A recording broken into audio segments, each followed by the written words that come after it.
So, the amazing Lucas attacked black conservatives? Coming right up.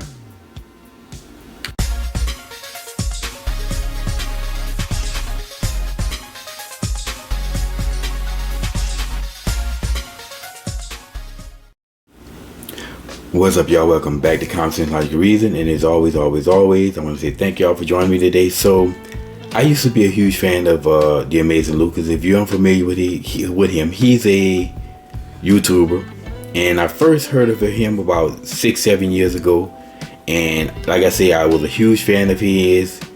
He basically resonated with me because he spoke common sense, logic, and reason. He spoke facts. He was making great logical conservative points. That's why I was drawn to him. But unfortunately, about maybe 5 years ago, something like that, he did a complete 180. You know, he went full woke leftist on us. I mean, he took a left for right guard, and it was like almost you're scratching your head like, well, what happened? Damn. And he just went to full blown race hustle black. As a result of this, I just stopped watching. And again, he had the nerve enough to complain that people were unsubscribing to him. Well, of course they unsubscribed to him because you changed your message on them. They subscribed to you because you had one message and you changed the message, so they left. But then you can't say one thing about us conservatives: if we don't like what you say, you know what? We just leave. We don't go out and get mad and do the woke thing or flag you down and get you canceled. But anyway, he put out a video criticizing, attacking black conservatives about this whole supposedly that saying that black people are justifying the Buffalo mass murder. So let's go into the video.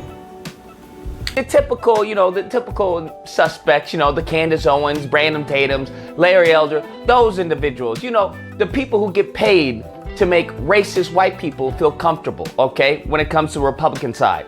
Those are the people who are trying to tacitly defend what happened in Buffalo. Because How are black conservatives trying to justify and defend what happened in Buffalo? By bringing up a larger problem. So if I bring up a bigger problem of something and I keep focusing on something that's a bigger problem, that means that I'm justifying the smaller problem. I mean, that would be like if somebody who has a leaky faucet in their house, they have a leaky faucet in their kitchen, they're complaining about the leaky faucet. They also have 2 feet of flood water in their house, and they're going on about the leaky faucet, and you ask, well, what about the flood? Does that mean that I'm justifying and defending the leaky faucet? And by the way, what he means by defending and justifying the mass murder, he means that when this took place, black people were calling out, black conservatives were asking the same question that I asked. Well, where's that same outcry for black on black murder when black people kill each other? How is that defending and justifying this mass shooting? By that same logic, black people who continue to ignore black on black murder and crying about what police officers do, or kill a black person, or a white person kill a black person, then they're justifying black on black murder by the exact same logic.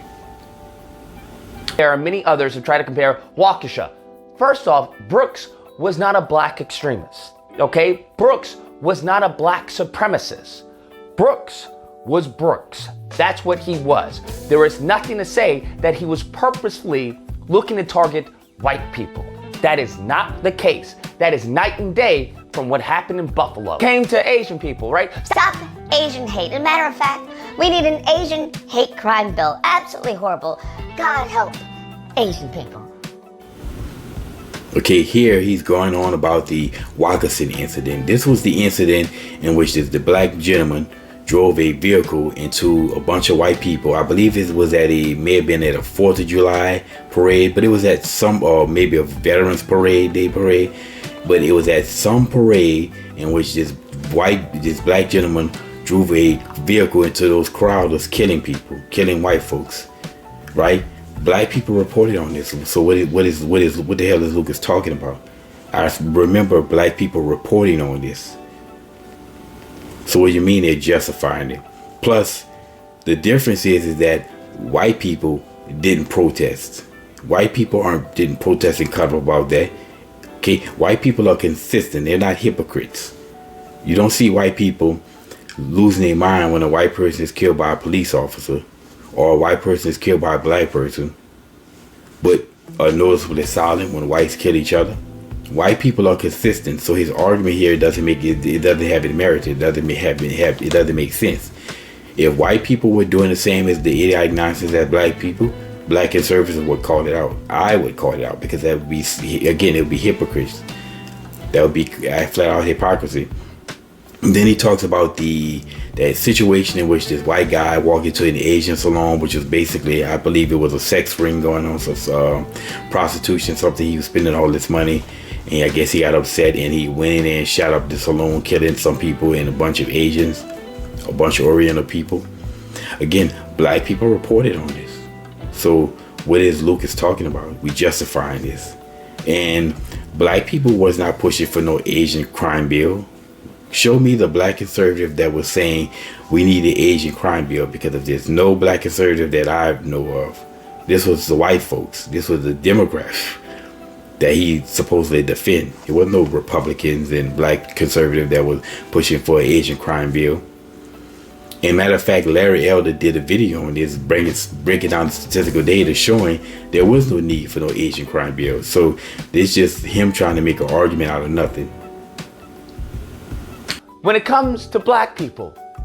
Yeah, but what about... Yeah, I mean, that's bad. But what about... I mean, yeah, that's horrible what happened. But what about... There is nothing like Black Death to cause people to bring up whataboutism. Whataboutism and Black Death go hand in hand. There's a reason why whataboutism and Black Deaths go hand in hand. And the reason why is because unlike white folks, black folks are hypocrites. Black folks, as we see with this case, are crying about when a black person is killed by a white person, a quote-unquote white supremacist, or when a black person is questionably killed by a cop, while ignoring all the blacks killing and shooting each other in a far harsh fashion. So of course there's going to be whataboutism. Every time you keep ignoring, the real danger to black people, and that's other black people. Because it's the right, all right, the vocal majority, the racists within that party that embolden this buffoonery, that embolden. By this same logic, if someone would please get Lucas a message, by that same logic, Lucas, aren't blacks and Democrats justifying black on black murder? The fact that you and embolden more and more black on black murder when you ignore it, right? You want to defund the police, you're emboldened more black on black murder. So then you want to criticize Republicans? And it's amazing how he keeps saying that bringing up the larger problem means that you are emboldening the minor problem. That's idiotic. This is idiotic leftist logic, if there was ever any such thing as leftist logic. As they say, they don't have. If they didn't have double standards, there would be no standards. These people are just flat out idiots. It's like they just void of thinking or using full comprehensive logic. With it, and furthermore, they make it seem as if black people's grievances are made up. Okay, I hate to break it to Lucas, but black people's grievances are made up today. I wouldn't even say largely made up. It's completely made up today. In today's society, there's no evidence that a black man is being discriminated against, being held back, being prevented from being anything. Amazing Lucas is sitting here on the white man's platform with 300 something thousand subscribers, I believe, when I saw.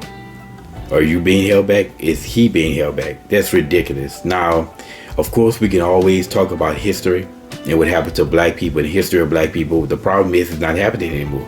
So why keep crying about something that's not happening anymore? We should be telling black people, okay, yeah, America at one point in time was bad for black people, but it's not bad for black people no more. We have mounts of evidence to show that America is great for everybody. Any black person who wants to, including Lucas, wants to go out and do and achieve something, they can do it. He was what, a bodybuilder who's a YouTuber.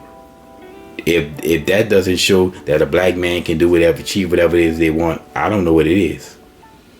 Well, he's a Latino black, that is, but it doesn't really matter. Anybody can do, achieve what they want. So yes, these grievances that black people are making are made up nonsense.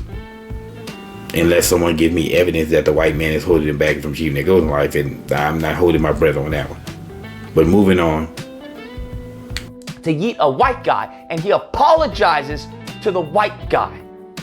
All right? You look at his manifesto, Lord, man, I swear. Some of y'all, if I could, instantly, you guys would be yeeted, and you guys would go probably straight to hell. That's where...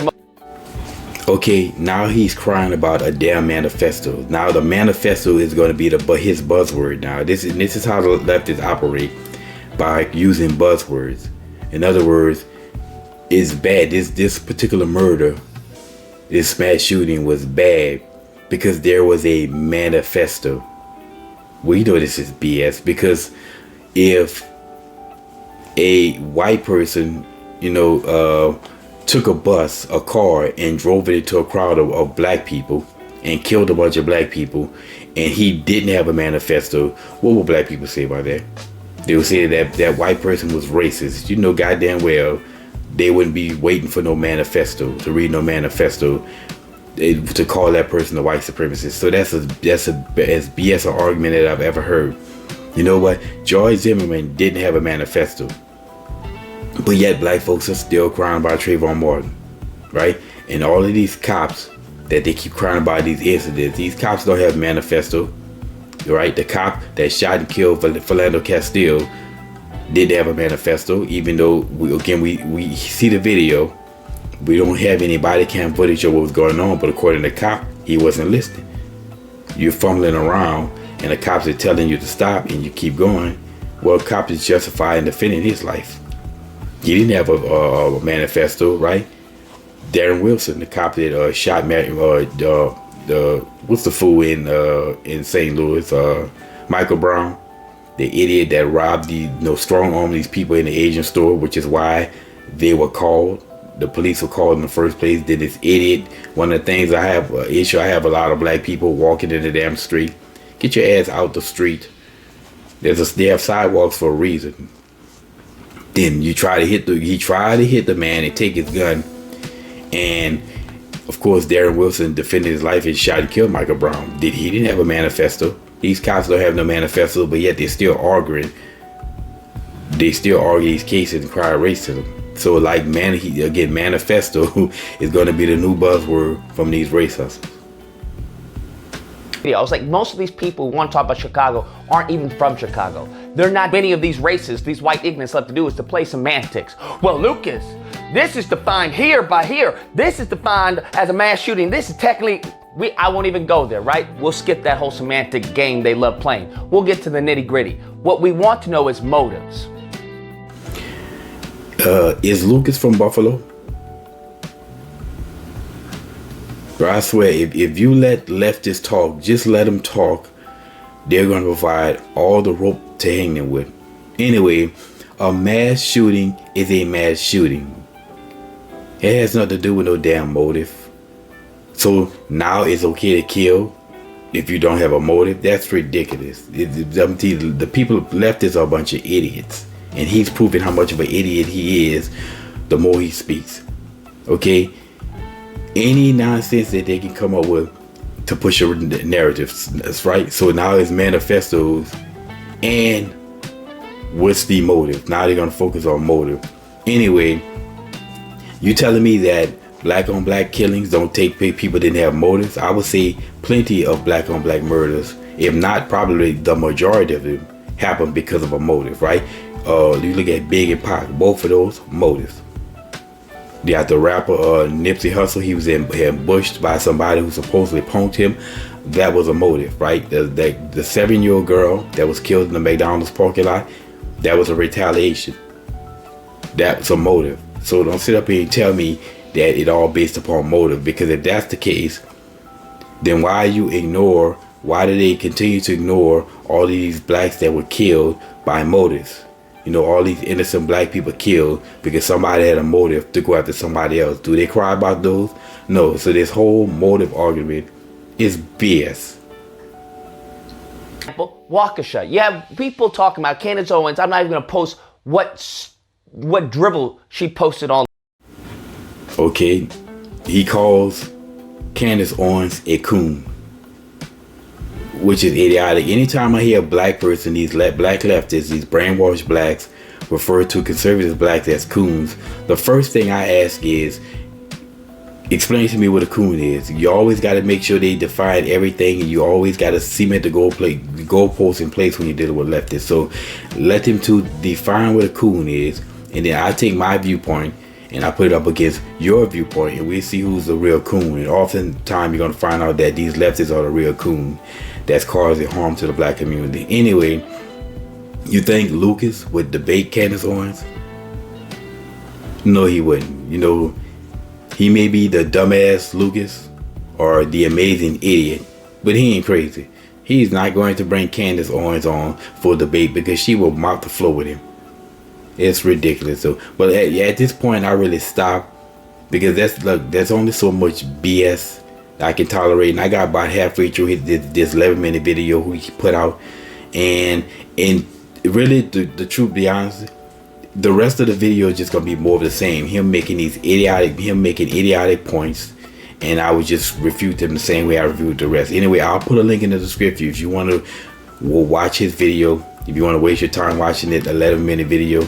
But again, this dude is, I don't know what happened to him. It's like somebody somewhere, 4 years ago, put a gun to his head and told him, you better become a leftist or else. Or whatever. Whenever he switched, it was like overnight.